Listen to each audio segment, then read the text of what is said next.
Welcome to A Drink of Wisdom with Jay Wise and Nathan Drinkard. I'm your host, Cody Ward. Thanks for spending some of your time with us tonight.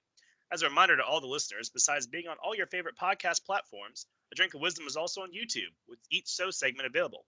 Head on over, and if you like what you hear, we'd appreciate your subscription. What's going on, guys? What's going on, man? It's the beard, it's the drink, and it's the wisdom. Let's do it. Let's talk some sports, baby. In episode 65, the NFL Draft starts tomorrow. The Last Dance started Sunday, and we react to recent comments from Draymond Green. We begin with a surprising NFL trade. New England Patriots retired tight end Rob Gronkowski and a 7th-round pick to the Tampa Bay Buccaneers for a 4th-round pick. Gronkowski had recently informed the Pats that he'd like to play again, but only wanted to play for Brady. Tampa seemed happy to have him and quickly hammered out a trade. The 30-year-old tight end will unretire and honor the last year of his contract that will pay him $10 million. Last we saw of Gronk was 2018, catching 47 passes for 682 yards and 3 touchdowns. So how does the addition of Gronk change your outlook for the Bucs in the upcoming season, Jay? You may be surprised to hear me say this, but I don't think it doesn't change my outlook for them a whole lot. You got to take into consideration Rob Gronkowski playing the tight end position, and that was already a position of strength for the Tampa Bay Buccaneers with O.J. Howard and Cameron Brate. And then you factor in the wide receivers you have in Tampa Bay with your Mike Evans of the world and Chris Godwin. We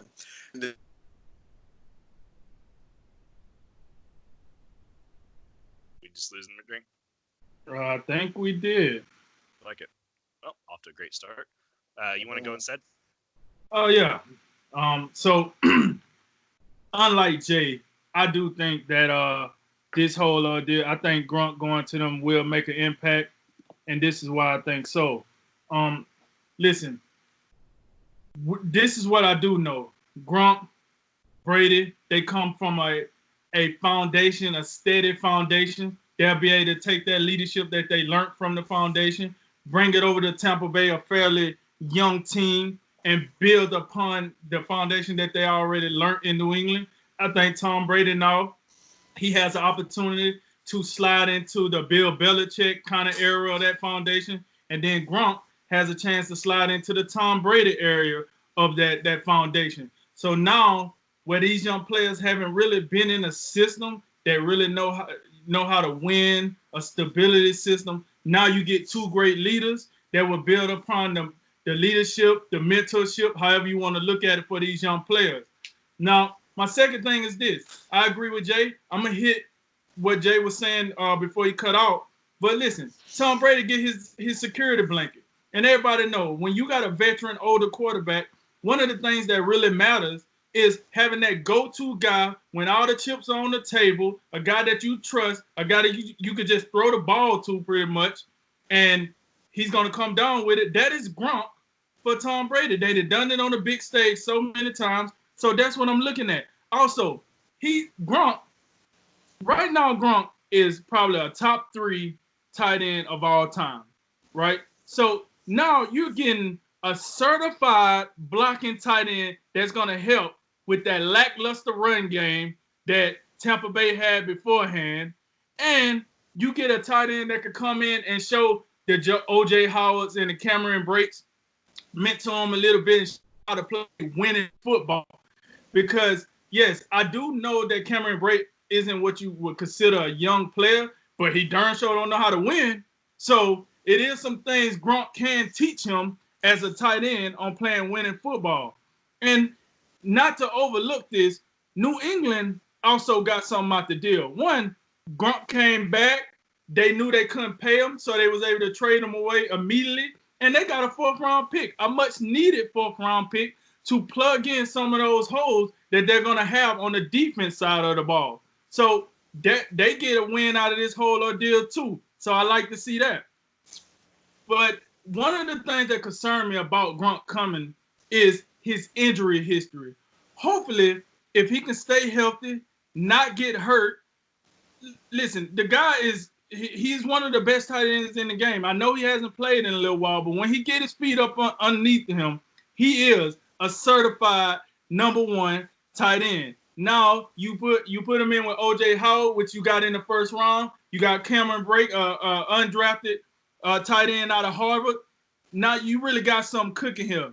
And listen, if you got to get rid of one of these guys, because I did think about this whole deal where somebody might have to go. 3 tight ends on the roster is a little bit outrageous, but we do know this. Tom Brady numbers are a lot better when he's playing in a 2 tight end set. We're going to see a lot of 2 tight end set with the addition of Gronk on the roster. But I'm looking at O.J. Howard.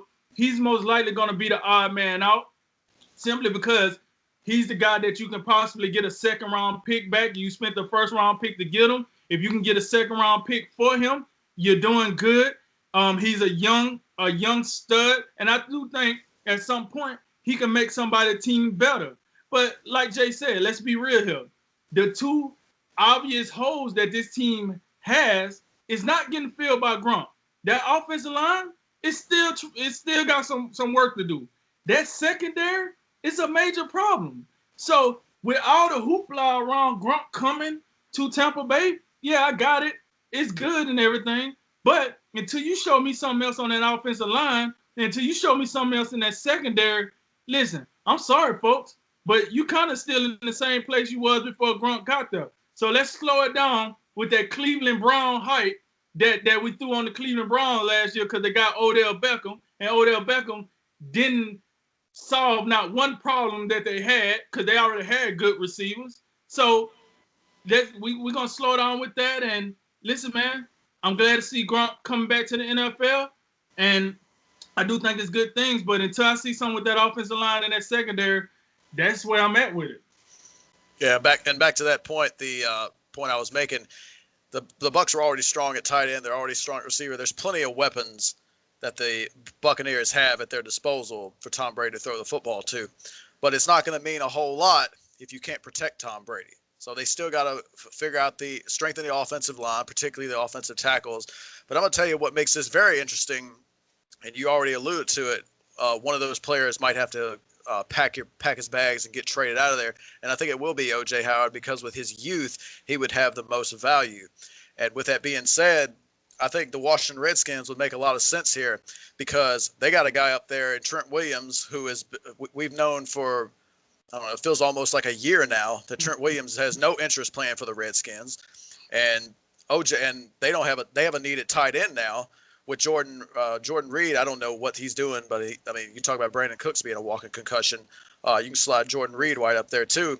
So when you take those things in consideration, and we talk about all the rookies that we think the Buccaneers should target in the draft, I know these guys have a lot of promise, but again, that they're rookies. We don't know how smooth the transition will be into the NFL. So it could be a situation where you use O.J. Howard and make a trade offer to the Redskins for Trent Williams. And that way it fits right in with the Tom Brady signing, with now the Gronk trade. If you get Trent Williams in there, it's another win-now move. I'm still operating on the assumption that he can play. And you also talked about another great point. Gronk hasn't played 16 games in a season since 2011. That was his second season in the league. So he is an injury risk. Defenders, they tend to go at his knees because they have no chance if they go up high. So his knees and his ankles are always going to be under risk. And I still think it's a good move because even if you can get 12 games out of him, I think that makes a whale of a difference. But it's still going to come down to the ability to strengthen that offensive line so Tom Brady has time to get the football to these weapons. And again, they got to get better on defense too. But with the addition of Gronk, they could be in a position to possibly get Trent Williams or a proven offensive lineman. And with that, you got that need out the way.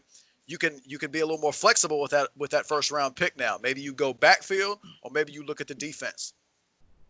Yeah, this whole trade I think was incredible. Just, I mean, if you think about it like this, the Patriots essentially traded a 7th round pick for a 4th round pick, right? I mean, because let's be real, Gronk wasn't going to come back and play for them. Like he literally said, I'm retiring, but I'm only going to play for Brady. Otherwise, I'll continue this part-time wrestling thing I got going.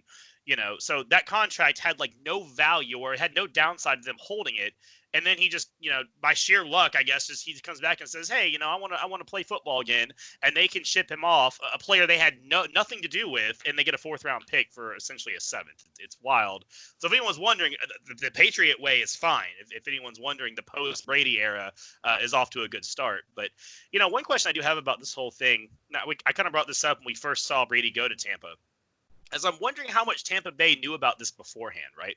Because this was awfully fast. I mean, this kind of happened in a day. I mean, there was really no buzz earlier in the week that, oh, did you hear about Gronk's talking about retiring? It was just like, oh, yeah, I'm retired. And then an hour later, oh, he was traded. And it makes me wonder either A, this had been working for weeks, like behind closed doors, right? Or B, he unretired or he mentioned this to Brady and Brady said, you get him right now. Because I wondered when Brady came to Tampa, how much of that like LeBron effect would he have? Does he have the ability to walk in there and go, hey coach, or hey GM, I want this guy. And they just get him. They just snap their fingers and the guy appears, right? Does Brady have that ability? And we don't know for sure how much of this was him versus how much of this was the team just wanting Rob Gronkowski on their team. But you have to feel like Brady had some serious influence, obviously, because Gronk wasn't going to be there otherwise. But did he really push them to make the signing as well? Because this tight end room was pretty good. Like y'all both said, O.J. Howard, Cameron Brate, there are far worse tight end rooms across the NFL. And they seem to have got this guy on a drop of a hat. So as far as overall, like moving the needle, it's not really massively moved for me. I do agree that you still have the issue of injuries. The last couple times we've seen Gronk, he didn't look nearly as big.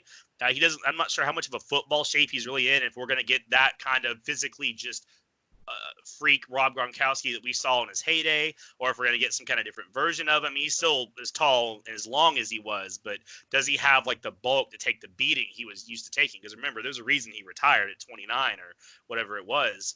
And then I also am concerned, too, if they do wind up making a trade and they get rid of O.J. Howard and they roll in with Gronk and Brate and maybe whoever else is third or fourth, and then Gronk gets hurt, is Tampa Bay going to regret this move? But for right now, yeah, I think it's kind of a push, but it could be good. I mean, we know how well these two work together, so it'll be really interesting to see as we get into the season how it looks for them.